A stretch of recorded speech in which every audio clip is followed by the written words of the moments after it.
Sot në Kosovë përmban zgjedhje të jashtëzakonshme parlamentare, një proces i rëndësishëm për të ardhmen politike të vendit. Të drejtë vote kanë mbi 2 milion qytetar. Vendvotimet janë hapur që në orët e hershme të mëngjesit, ndërsa procesi po zhvillohet i qetë dhe nën masa të shtuara sigurie.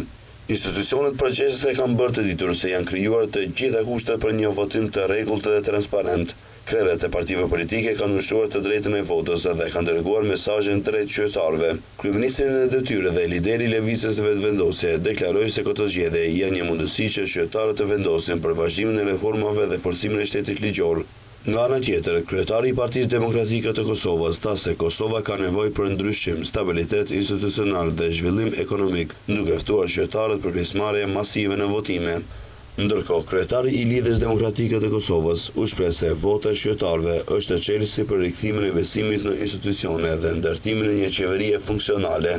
Edhe nga Alianca për Ardhmërinë e Kosovës u bë thirrje për një proces të qetë dhe demokratik, duke theksuar rëndësinë e unitetit dhe përgjegjësisë politike. Në zgjedhjet e jashtëzakonshme për Kuvendin e Republikës së Kosovës po marrin pjesë 24 subjekte politike me 1180 kandidat për deputet.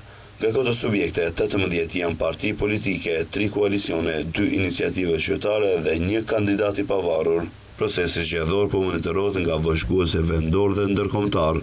Rezultatet paraprake pritet të publikohen pas mbylljes së vetvotimeve. Zgjedhjet e sotme konsiderohen si vendimtare për stabilitetin politik dhe të ardhmen demokratike të Kosovës.